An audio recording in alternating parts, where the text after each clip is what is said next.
Hi guys, welcome back. Friday the 27th of June, my paint has turned up on Wednesday 2 days ago, and also as a complimentary gift they've sent me a little bottle of acrylic gunmetal which matches the primer, so I can use this for touching up. So thank you very much, Army Painter, much appreciated. As you can see, I've done the 8 engine nacelles now. I spray painted them on the sprues and then cut them off the sprues, and as you can see there's some cut off edges which is took the paint off as well, but I'm not really bothered about it because I can use that to top it up. You can see it there as well. Got the back panel, and if I can catch the light you can just make out the insert. Much like the Viper, I painted the back edge in the blue and it shone through the rest of the clear parts in really nice. So I've also test fitted these on the backbone and the belly and they fit perfect. Moving that out the way. As you can see, I've done the back engine block as well. You've got the two halves. There's a plate inside with all the pre-drill holes for these rods. Now basically you get each rod, the top one's a number 44 and the side one's a number 45. And as like I said, you put a drop of glue on the edge of the each pin, and you push it into the hole, and then you've got some square notches, one for each rod. And then basically what you're going to have to do is you're going to have to scissor clamp them into the hole, because it will recess notch, because they will keep coming trying to spring out. So you'll either use scissor clamps or maybe some tape or maybe some elastic bands. But as you can see, it's looking real good. There's that plate inside there. And that's it guys, that's pretty much where I'm sitting at the moment. The paint's arrived, whee, got some paint down. Stay with me guys.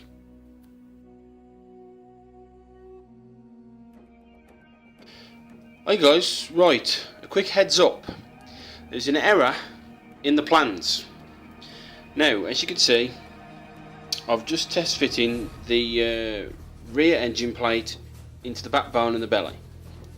Now, as you can see on the back plate, there's two raised rectangular mounting tabs, and it's telling you to push them up into the backbone. That is incorrect. As you can see, there's the backbone, and there is no mounting holes in the backbone. They are actually, let me just remove this, they are actually in the belly. You can see it's the belly because that's where the side pods go into.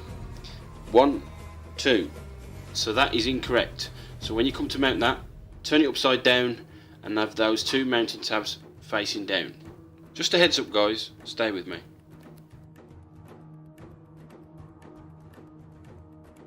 Hi guys, welcome back. Now as you can see, I've done a lot of construction now, and you can also see I've got some paint down on the headpiece, the top of the headpiece there, the backbone. I've also got some down on the belly as well, on the bottom headpiece. But basically what I'm doing, you can see my scissor clamps are working. What I've done is I've put two of the engine nacelles, one on that side, one on that side, to prepare the mounting of the side pods, stroke landing bays, into those holes. Because if I were to put the side pods in first, then try and mount that, it's very difficult to get it underneath the flight pods. So what I've done is I've put those in first, and then I'm going to put the flight pods in later once those have dried. Anyway, what I've done now is, remember the sandwich plate as I like to call it? I've glued it in to the top part of the headpiece. Then I've gone ahead and put the guns in. So 2, 2, 2, 2, 2, 2, and the 4 on the front, because I thought maybe what it is once the backbone and the bottom part of the headpiece are glued into the belly, into the backbone and the top part of the headpiece, it's going to be very fiddly to get those guns in. So I thought I'll put them in first. So those are all painted and glued in. Quite fiddly to get in, but once you got them into the hole, there's a mounting hole for each one, and then you just push it down with a knife or a pair of tweezers and they'll sit right into place. Also, I've got some paint down on the flight pods, as you can see.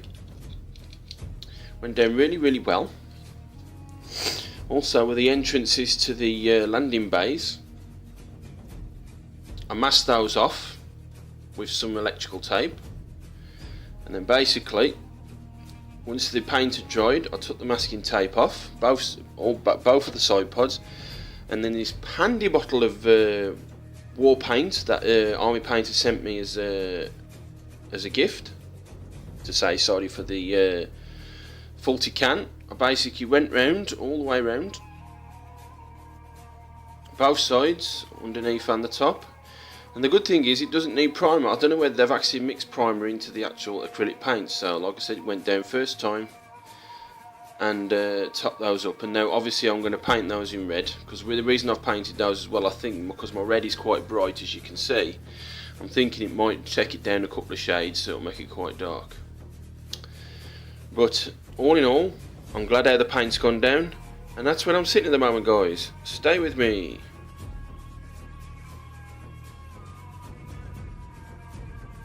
Hey guys, welcome back.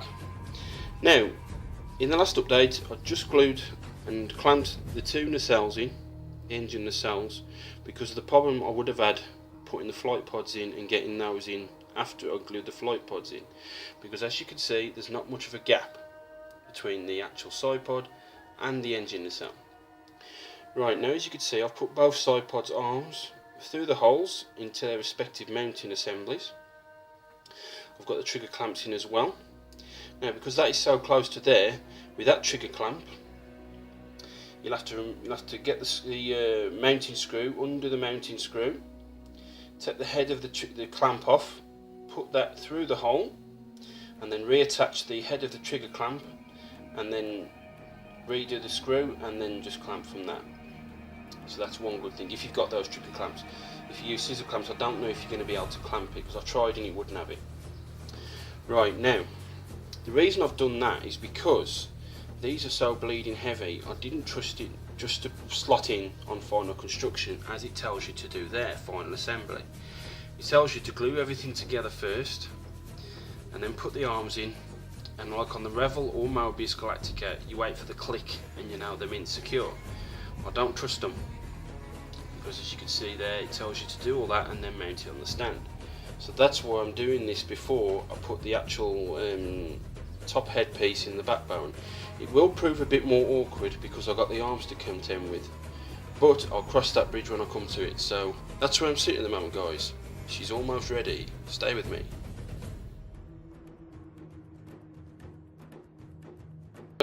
Hi guys, welcome back. As you can see, the top and the bottom are all together now. She's all in one piece.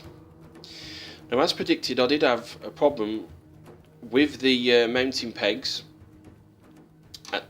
in the head and on the all the way up down the backbone and the belly.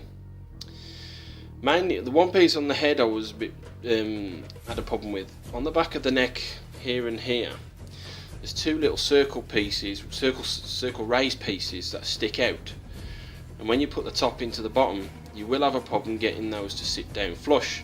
So you have to put it in together at an angle. Once you've done that, you'll have a problem with mounting the pegs.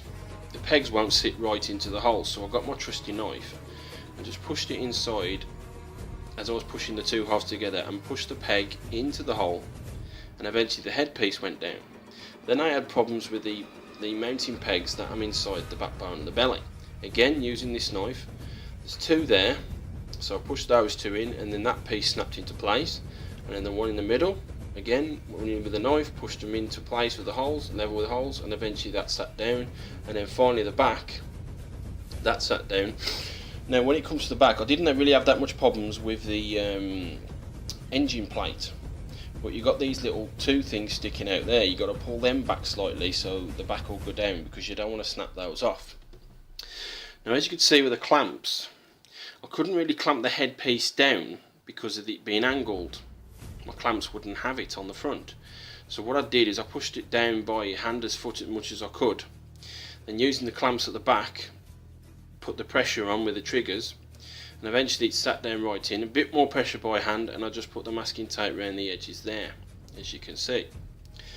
And then with the masking tape on the back, because I put the 2 engine nacelles in there, I just went round with the normal household masking tape, and as you can see, it's pretty much almost complete.